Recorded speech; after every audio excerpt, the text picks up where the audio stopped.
Killing men is my specialty. I look at it as a business proposition, and I think I have a corner on the market. These are the words of Tom Horn, a frontier scout turned assassin for the highest bidder. As a young man, Tom walked the rough cow towns of Dodge and Newton before cutting his teeth fighting Apache down in Arizona. Graduated to the range wars, and in time, Horn would put his talents to use for the wealthy cattle barons of Wyoming, possibly killing as many as 17 men in the process. Or at least he did before being executed for a murder that, to this day, many believe he did not commit. My name's Josh, and this is the Wild West Extravaganza.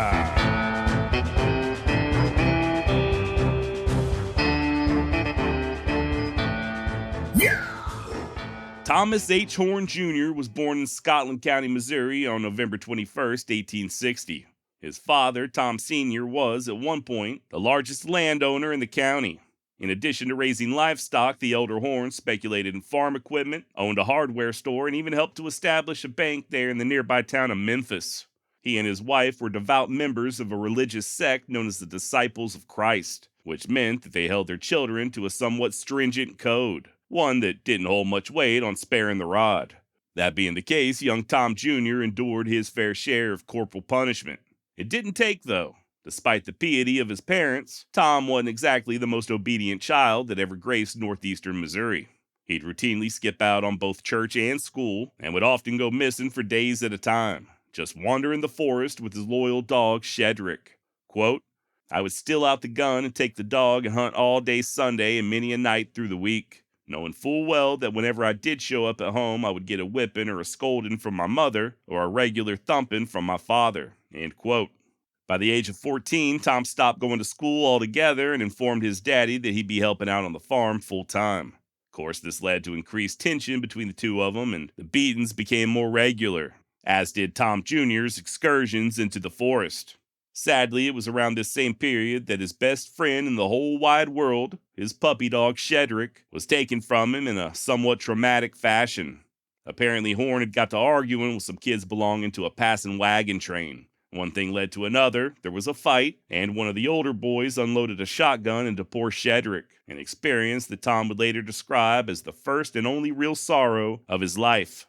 Not long thereafter, he and his daddy butted heads yet again, and the resultant tussle left the teenager out of commission for the better part of a week. Tom resolved that this was the last beating he was going to endure, and according to him, quote, I sold my rifle for $11, kissed my mother for the last time in my life, went out and took a look at old Shedrick's grave, got a lunch, and started west, end quote. Now, as to how old Tom was when he left home, that's not really clear. He would claim 14, but as you'll soon come to see, Tom Horn ain't exactly the greatest source of information when it comes to Tom Horn. That said, according to family lore, he was closer to 16 or 17 years of age when he struck out on his own.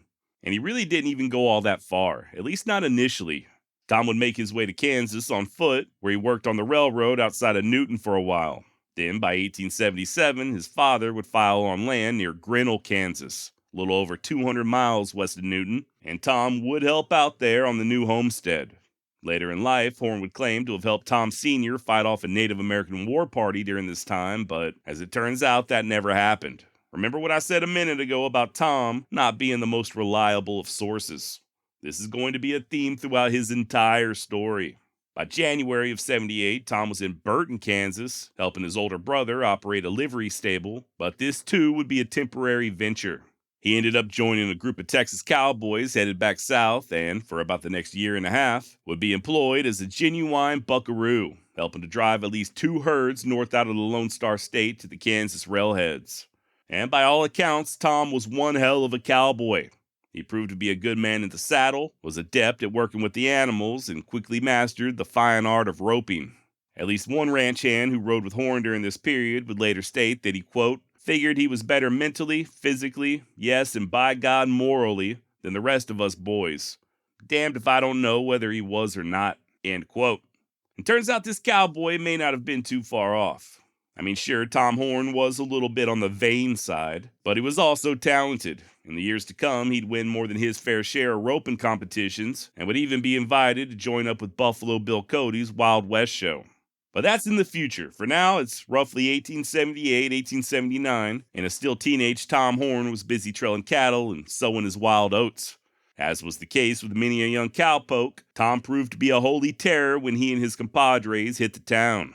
Once, while in Dodge City, he and a few of the boys thought they had been cheated by a whore, so, out of retribution, they snuck into the girl's room, tied ropes around all the furniture, and dragged them out through the walls and down the street behind their ponies. No word on whether or not any of the soiled doves were still in bed as this transpired. On another occasion down in San Antone, Tom and a buddy allegedly emptied their pistols into an outhouse that they thought was empty. Story goes that, unbeknownst to them, there was a lady inside, along with her child, and that they were both killed. Is this true? Who knows? For what it's worth, none of the local papers there in San Antone ever reported on any such event occurring. And Tom was certainly never held accountable if it did. In late 1879, shortly after helping to deliver yet another herd to Kansas, Horn arrived at his brother Charlie's house with a pretty severe case of tonsillitis. A doctor was sent for, and on Christmas Eve, Tom Horn had his tonsils removed. This would be the last time that his family would see him for damn near 2 decades. By March 1880, Horn could be found residing in the Colorado boomtown of Leadville, working in the mines and possibly even selling his gun for the very first time. I say possibly, but once again, I don't think there's much in the way of evidence supporting this claim. This was during the Royal Gorge War, when 2 railroad companies, the Denver Rio Grande and the Atchison, Topeka, and Santa Fe, were fighting over who got to place their tracks through said gorge and into Leadville. As things heated up, both groups began hiring muscle, men like Dave Rudeball, Bat Masterson, and Doc Holliday, and according to some, maybe even Tom Horn.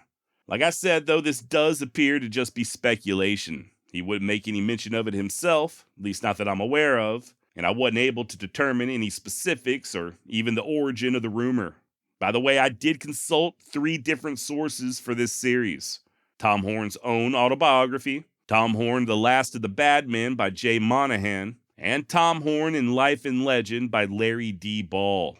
Regardless of Tom's various adventures, or lack thereof, in Colorado, he'd soon head south down to Arizona, worked his way through New Mexico, driving a stagecoach and herding mules, before hiring on as a night herder at Camp Verde, not far from present-day Sedona. Did that for about 3 months before pushing further west to the bustling metropolis of Prescott, Arizona. Now, back in those days, Prescott was not only the territorial capital, but also home to Fort Whipple, aka the Whipple Barracks. And yeah, these barracks were named after Emil Weeks Whipple, guy we discussed a few months ago on the Blood Meridian Christmas episode. Link down below if you missed out on that one. And it's there at Fort Whipple in 1881 where Tom Horn would hire on as a teamster for the Army. Now, to better understand the environment and the struggle that would occupy Horn for the next several years, I do think we need to establish a little backstory when it comes to Arizona. The indigenous are thought to have inhabited this area for at least the past 13,000 years. Then, at some point around 700 or 800 years ago, there was a severe depopulation. What caused this is not known for certain, but is believed to have just been a mixture of droughts and floods, along with the original inhabitants warring with new arrivals from the north, ancestors of what are now the Navajo and Apache. For the purposes of this story, I will be focusing mostly on the Apache, as they are the tribe that would play such a large role in the life of Tom Horn. Although there are various theories as to when the Apache first arrived to the southwest, they were most definitely in present-day Arizona when the Spanish showed up in the mid-1500s. The land they controlled, sometimes referred to as Apacheria, would at one point extend from Texas all the way west into Arizona and south into present-day Mexico. And yeah, in the years to come, the Spanish and the Apaches seem to be in a near constant state of warfare with one another. Same goes for the Mexicans, and in time, even the Americans who began flocking into the area following the Mexican-American War. The Treaty of Hidalgo was signed in 1848, and then, just a year later, the U.S. military commenced its first official campaign against the Apache there in Arizona. It was the Jicarilla at first, but it weren't long before the Army would target the Chiricahua as well, under Mangus Coloradus and Cochise. Worth noting that the Apache are comprised of many different bands and subgroups, from the Lipan or Lipan in Texas to the Mescalero in New Mexico.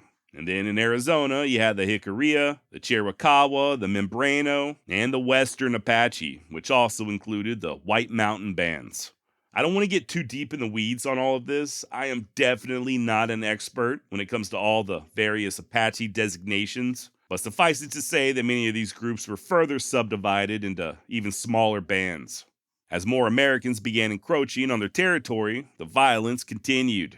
Raids were conducted, campaigns were waged, reservations established, treaties were made and broken, and on it went. By the time our topic du jour, Tom Horn, made his way to Arizona, the military had, for the most part, defeated the Apache, thousands of whom had been relegated to the San Carlos Reservation, as well as the one up further north at Fort Apache.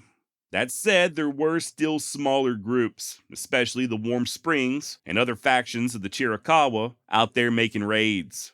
And as fate would have it, right about the time that Horn came onto the scene, a brand new uprising was in the works. An influential medicine man over at Fort Apache began holding a series of dances and ceremonies that were making the white folks all full nervous. Hell, even the trusted Apache scouts began attending these ceremonies. The army thought that they was maybe getting ready to go to war, so they swooped in and arrested the medicine man, a guy whose name I'm not even going to try to pronounce. His arrest led to the Battle of Sebeque Creek just a few hours later. The Apache waylaid the soldiers on their way back to the fort, and 7 troopers were killed, along with the medicine man and over a dozen of his followers. There are sources claiming that Tom Horn participated in this fight. I was actually just looking at the Wikipedia page for the Battle of Sebeque Creek, and sure enough, it states that the arresting army officer out of Fort Apache, Colonel Carr, was accompanied by famed scouts Al Sieber and Tom Horn. Well, as it turns out, this is almost certainly not true. First of all, Tom was not a scout in 1881, not yet. Like I said earlier, he was simply a civilian teamster attached to the army. A job he wouldn't even take until about a week after the Battle of Sebeque Creek occurred. Remember, prior to this, he was just working as a herder over at Camp Verde. However, while Tom Horn did not take part in the Battle of Sebeque Creek, he would be involved in the cleanup efforts that followed, in the capacity of a teamster. And it was during this time, working as a teamster, that he first met the aforementioned Al Sieber, a man whose influence would have as profound an impact on Tom's life going forward as the Apache, if not more so. 16 years Horn's elder, the German-born Sieber was, for lack of a better word, a badass. Saw action at Fredericksburg, Antietam, and Chancellorsville before being seriously wounded in the hell known as the Battle of Gettysburg. Following the Civil War, Sieber would head west and spend the next few years prospecting in California, Nevada, and finally, Arizona. Found employment riding shotgun for the stagecoaches, and even worked for a little while as a ranch foreman. Got his first taste of fighting natives during the spring of 1870, and around a year later, he signed on to scout for the Army. Sieber's first campaign saw him in command of over 80 Wallapai scouts, who accounted for around 40 dead Apache. Eventually, Sieber began filling his ranks with the Reservation Apache, and by the time Horn came onto the scene, Al had been working as a chief of scouts for about a decade. Now, to hear Tom tell it, Sieber recruited him personally as a scout and interpreter way back in 1876. This is also not true. Hell, Tom wasn't even in Arizona in 1876. And remember, when he did arrive years later, he would initially work as a herder and a teamster. Or at least he did until December of 81, when he hired on to be a mule packer under veteran pack master Long Jim Cook. Now, these packers, much like the teamsters, were civilian contractors attached to the U.S. Army. And the bunch that Tom Horn joined up with were based out of Fort McDowell, a little over 100 miles southeast of Prescott. Each pack train would consist of around 50 mules, as well as a cook, a blacksmith, the leader or packmaster, the assistant packmaster, and then the actual packers. Horn, being as inexperienced as he was, would have most likely started off at the very bottom, what was known as a scrub.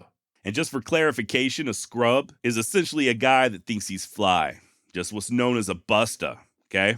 Always talking about what he wants while he just sits around on his broke ass, so... Simply put, a scrub is the type of guy who will hang out the passenger side of his best friend's ride, trying to holler at various attractive women. And no, sorry, that was me butchering the lyrics of an old TLC song. Scrub's the kind of guy can't get no love from me.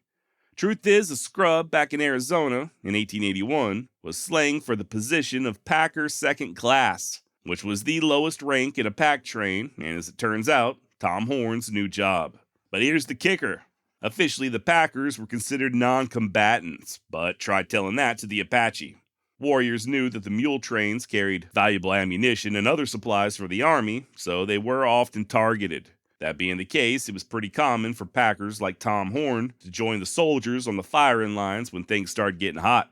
Also, many of these Packers were veterans themselves and former prospectors who spent time surviving in the wilds of Arizona. Hell, many of them even had Apache wives and were more than familiar with Apache ways. That being the case, some of these Packers would often be recruited as needed to assist the scouts. Take Long Jim Cook, for instance, Tom's boss. On many occasions, Cook would be pulled from his job as packmaster to assist the chief of scouts, Al Sieber. And in due time, Horn would also be recruited for similar duties. Hope I'm explaining all of this correctly. There is a ton of misinformation out there on Tom Horn, much of it coming from his own damn mouth. He was not a scout in 1881. Truth be told, it would take years before Tom was ever officially listed as a scout. For most of his time in the Apache Wars, Tom Horn was just a packer. He would, however, on occasion, assist the scouts. And at least at first, this usually just meant doing menial chores around the camp. According to Tom himself, quote, Sieber just wanted me because I was young and active and could travel all day and herd the horses at night and do the cooking and tend to the packs and clean his gun every night, end quote. Important to point out that a good portion of these scouts were Apaches. They were enlisted in the army and drew the same wages as regular soldiers, although they were not allowed to rise above the rank of sergeant major. There were white officers attached to these scouts who were officially in charge, but in all reality, it was the civilian chief of scouts, men like Al Sieber, and eventually Tom Horn, who were really calling the shots. Now that battle of Sebecu Creek that I mentioned a minute ago, that would end up sending ripples throughout Arizona. Down at San Carlos, many of the chiefs, along with the notorious Geronimo, began fleeing the reservation from Mexico, killing and plundering their way to the Sierra Madres. Some would return in the spring of '82 and force Chief Loco and his Warm Springs Apaches to join them. By this point, Tom and the Packers had been deployed to San Carlos and had a ringside view to this great exodus. They'd also joined the army in their attempts at overtaking the fleeing renegades, trailed them down into Chihuahua, and along with Mexican authorities, were able to dispatch a good amount of warriors before returning home. Per author and biographer Larry D. Ball, Tom was indeed among the Packers who Al Sieber used to support his scouts during this campaign. Whether that entailed actual scouting duties or just camp chores is not clear. Even Horn would admit that when it came to the action on this particular campaign, he, quote, did not get to see much, end quote. Following this excursion, the Packers were sent back to their official duty station at Fort McDowell, and no sooner had they arrived than they were deployed yet again. Turns out that a White Mountain Apache by the name of Natiotish had ambushed and killed several policemen down at San Carlos. He and his warriors then fled northwest toward the Mogollon Rim, with the army, along with Tom Horn and the Mule Packers, in close pursuit. You didn't think I could say that one, did you? Mogollon. Daddy be working on his pronunciations. Man, I hope I got that one right. Mogollon. Or is it Mogollon? Now, once the army caught up with Natiotish on July 17, 1882, they fought it out in what's now known as the Battle of Big Dry Wash, which, as it turns out, would be the last major fight with the Apache on U.S. soil. Tom Horn was there, officially as a Packer, and he did likely participate in the battle. Unfortunately, I don't know much else in the way of specifics. Later that summer, General George Crook would take command of the military in Arizona, and by October, Tom Horn and the Packers would once again be transferred to San Carlos. And for reasons unknown, just a few weeks later, Horn would resign from the Packers and take a job as a ranch foreman. Now, this particular ranch had a contract to supply beef to the Apache there at San Carlos. So one of Tom's primary duties was delivering a weekly allotment of cattle to the agency. Things went well for the most part, but during one such drive, a rather large drive, Horn got wind of some renegade Apaches, and rather than take his chances on the trail, he instead turned the cattle loose some 10 miles from San Carlos, all 2,000 head, as he himself found a place to lie low. Needless to say, many of these cows were never recovered. Honestly, I don't blame him. Ain't no way in hell I'm risking my life for cows that I don't even own. Still, though, this would be a sore spot for old Tom in the years to come. an embarrassing episode that he would never quite live down. During the spring of 1883, Horn took a temporary leave of absence from the ranch to join the army in yet another Apache campaign down in Mexico. According to Tom, he not only served as a scout for Al Sieber during this expedition, but he was also General Crook's personal interpreter, and that Geronimo refused to speak with anybody else but him. Once again, this is not true, just more of Tom Horn's tall tales. He was there, he did accompany the army down into Mexico, but he was neither a scout nor an interpreter. Just like on the previous trip, Tom was simply a civilian packer. Was he occasionally plucked from duty by Al Sieber to assist in the scouting? Yes, absolutely. Matter of fact, Sieber himself would later recall that Tom proved to be a very valuable man on many an occasion. Ain't no two ways about it. Tom Horn was receiving one hell of an education at the elbows of one of the greatest scouts in the history of the American Southwest. Not to mention keeping company with the likes of Mickey Free and Buckskin Frank Leslie. Tom was also spending a good amount of time among Sieber's Apache, including the notorious Apache Kid, picking up on their language and their ways of thinking. But he was still officially a mule packer. Why he felt the need to constantly exaggerate his actions is unclear. But this is just something that pops up throughout Horn's entire life. And we'll discuss this much later on, but his exaggerations may have also had a little something to do with his premature demise. Let's just say old Tom wasn't exactly the stoic, silent type. Truth be told, his name among the Apache roughly translated to he who talks about himself. Just to be clear, I'm not trying to take anything away from Tom Horn. I know sometimes when I bring stuff like this up, people will take it the wrong way and think I'm either denigrating their hero or that I'm just some kind of revisionist. Here's the thing. Much of the popular narrative surrounding Tom's life comes directly from his own autobiography. And much of that autobiography is exaggerated and in some cases just flat out made up. Don't just take my word for it though. The author I mentioned a moment ago, Larry Ball, in addition to being an all-around Tom Horn expert, he's also a professor of history at Arkansas State University. And according to Professor Ball, Tom's autobiography is a, quote, rousing story, it's a fun read, but you need to take it as almost fiction in many ways. I researched the documents, especially military records, and did not find that Tom Horn was at most of the battles he claimed he was in. It's pretty clear that he was not doing everything that he claimed he did. End quote. Tom was attached to the Army as a packer. He was becoming proficient in both Spanish and Apache, and he did participate in several campaigns against the hostiles. On more than one occasion, Tom would fire his rifle right alongside the soldiers, and in time, he would even obtain the coveted position as Chief of Scouts. Just not yet. And he certainly wasn't General Crook's personal interpreter or a liaison between the Army and Geronimo.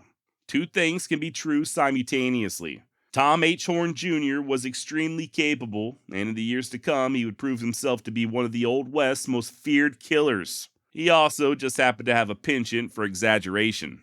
Never could figure out what that H stood for, by the way, his middle initial. Probably something boring like Henry, but I got to thinking, why not have a little fun? Since we don't know what Tom's middle name was, or at least I don't know what it was, maybe we can just give him one. So hear me out on this. I'm thinking the H stood for Hershey Kisses. Tom Hershey Kisses Horn Jr. Now, I don't know about you, but I kind of like the way that sounds. Now, that campaign of 1883 would see many of the Apache surrender, including a highly respected chief by the name of Chihuahua. Not Geronimo, though. He declined and remained in Mexico, with vague promises of gathering his scattered followers and returning to Arizona at some point in the near future. As for Tom Horn, he would spend the next couple of years working at the San Carlos Reservation in a variety of different roles. Ranch foreman, herder, clerk at the sutler store, hell, even helped to teach farming to the indigenous. And evidence suggests that he may have even had an Apache wife. Once again, this is not a carved-in-stone fact, and it's not something that Tom would ever admit to. He would only go so far as to say that he had a live-in Apache housekeeper. Wink, wink. That said, there are oral stories passed down among the Apache stating that Horn not only had an Apache wife, but that she bore him a child, possibly even 2 children, offspring that he would end up abandoning a few years later when he left Arizona. In 1885, while still working at the reservation, Tom began slowly building his own little herd, and by that spring he had about 100 head of cattle and over 24 horses. Not for long, though. In a letter he wrote to his parents, Tom would state that the, quote, Indians and Mexicans cleaned me out and left me dead broke, end quote. This was right around the same time that Geronimo made his third and final break from the reservation. So Tom joined back up with Long Jim Cook and the Pack Train. Sounds like a great name for a 1970s funk band. Live at Studio 54, Long Jim Cook and the Pack Train.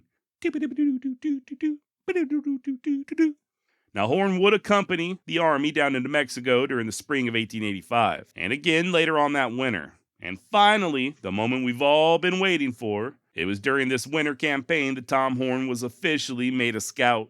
And not just any scout, mind you, the chief of scouts, just like his mentor, Al Sieber. Remember, his first campaign went down just after the Battle of Sebecu Creek in August 1881. Now, over 4 years later, we're in the winter of 85, and Tom is way more experienced than he had been when first arriving in Arizona. Now, I'll be honest, this next part gets a little confusing, and I don't really understand all of the lingo involved. But apparently, on paper, Tom was listed as the superintendent of trains under Captain Emmett Crawford in the 3rd Cavalry. Cavalry. While this meant that Tom was technically in charge of at least 2 or more pack trains, this title was also synonymous with the Chief of Scouts, or at least that's according to Professor Larry Ball. Like I said, I don't fully understand all of these various designations, but yeah, for the very first time, Horn was indeed working as Chief of Scouts with a detachment of Apache under his command. And you better believe they would end up seeing more than their fair share of combat during this campaign. Just not against who you might be thinking. The troops, led by Captain Crawford, would cross into Mexico on December 11th, 1885, and by January 9th, Tom and his Apache scouts had already located Geronimo's camp. The next morning, the soldiers attacked and the renegades fled, leaving behind a majority of their provisions. And then later on that evening, Geronimo sent in an old woman asking to speak with Crawford, stating that he wished to surrender.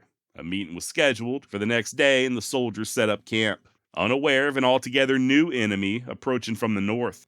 The following morning, shortly before daybreak, several of the Apache scouts began hollering and Tom went to investigate. Moments later, bullets began whizzing past his head.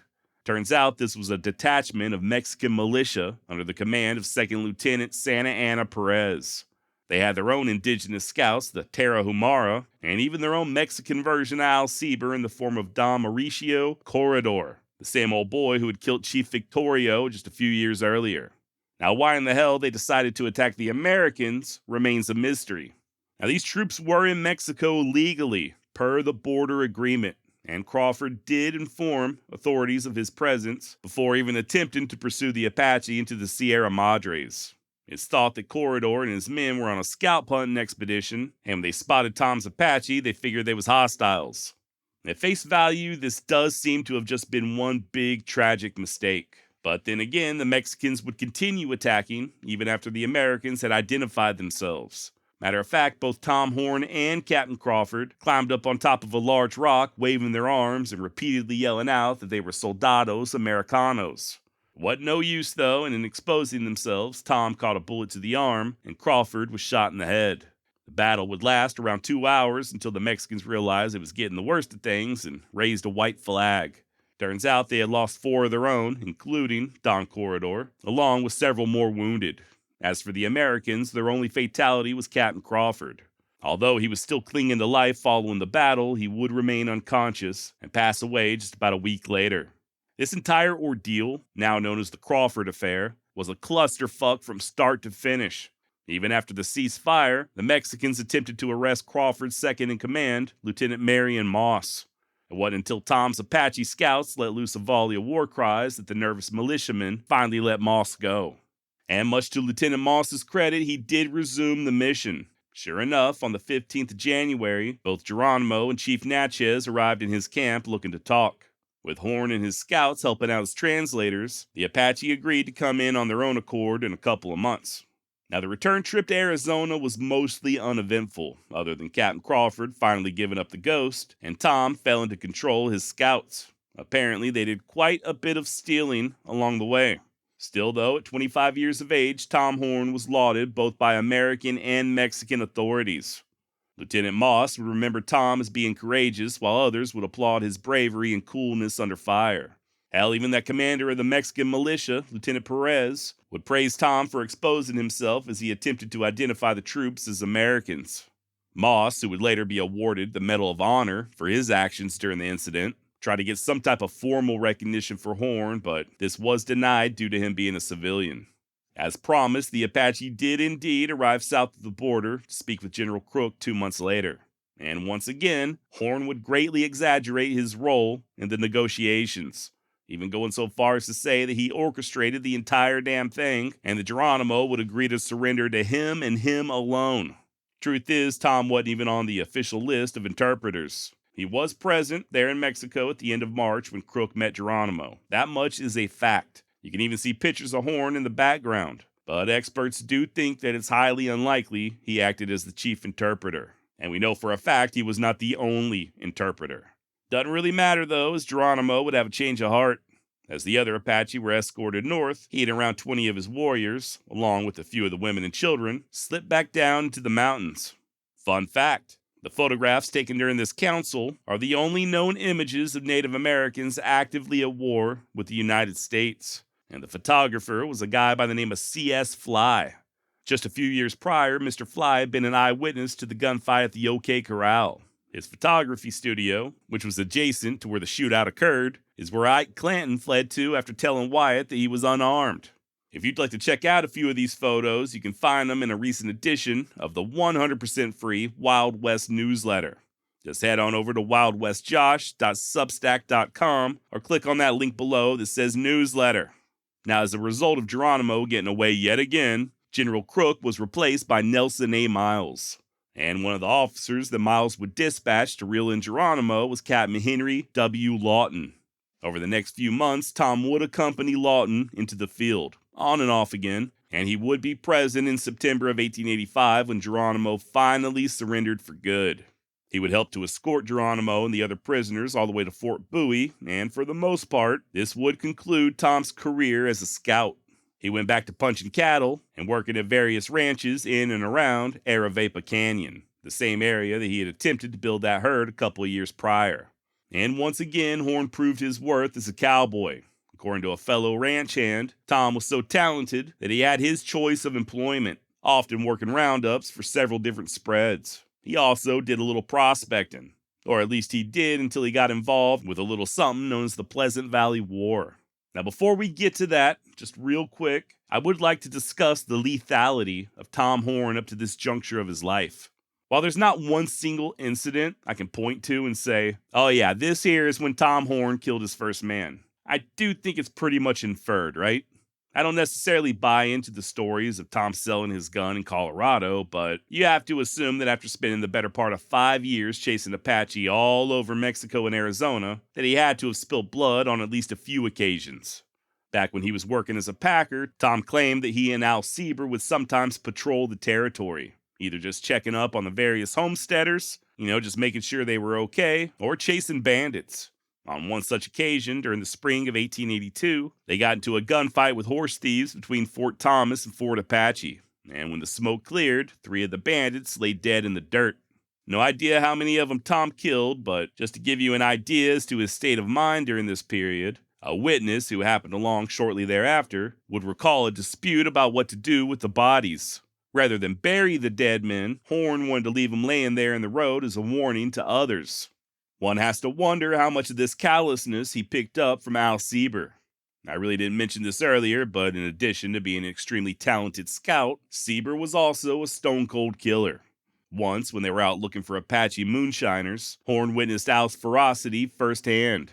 An Apache had made a threatening move towards his gun, so Sieber jumped into action, pulling his knife, grabbing the man by the hair, and nearly decapitating him with one swipe of the blade. Al then picked up the body and tossed it into the pot where they was brewing their corn mash. Furthermore, in the past, Sieber had made no bones about shooting his own Apache scouts if they disobeyed orders, as well as acting as an executioner for those who broke the law. Rumor has it that both Al Sieber and Tom Horn would kill Apaches just for the fun of it, and at other times simply to make off with their women. But that ain't even the worst of it. Noted cowboy detective Charlie Siringo would later claim that Tom had personally confessed to killing an Apache baby. This was apparently during one of the campaigns in Mexico, and I guess a woman had been killed, but the infant that she carried in her arms was still alive. Horn told the soldiers that he would fix that brat as he calmly approached, drew his pistol, and per Charlie Siringo, quote, put a bullet into the urchin's brain, end quote. Are all of these stories true? I don't know. To be honest, Charlie Siringo was just as bad about lying as Tom Horn. Gotta take everything he says with an entire shaker of salt. I'll say this much though. Life was cheap there in Arizona in the 1880s. And there was a whole hell of a lot of killing getting done on all sides. White, Apache, Mexican, Navajo, you name it. War is hell, and it does bring out the worst in men. Acts of inhumanity absolutely occurred. And to think that Tom Horn didn't at least witness a few atrocities would border on the unbelievable. However, to what extent he was involved in said atrocities, if at all, remains unknown. One thing's for sure though. In the years to come, Tom Horn would turn out to be one deadly son of a bitch. A man whose mere name was enough to strike fear in the hearts of outlaws and honest ranchers alike. And I think on that note, we'll go ahead and wrap things up for today. Do me a favor, join me here next week as we discuss Tom's role in the Pleasant Valley War, as well as his employment as a Pinkerton detective and his journey north to Johnson County, Wyoming. Yeah, that Johnson County, Wyoming. If you like what you hear, make sure you subscribe on whatever platform you're currently using to listen. I've been getting a lot of feedback lately from people that aren't being notified about new episodes. If you're on YouTube, please go ahead and subscribe and hit that notification bell. If you're listening on Apple or Spotify, make sure you tap that follow button. And speaking of Spotify, you can now leave comments directly on Spotify. If that's your platform of choice, there should be a section under each new episode, including this one, for you to share your thoughts or complaints or whatever. I don't know if I can reply to them, but I will absolutely be reading them. All right, till next week, try not to lie so much, okay? Don't go shooting up outhouses unless you know for a fact that nobody's inside. And please, for God's sake, whatever you do, don't name your kids Hershey Kisses. Adios.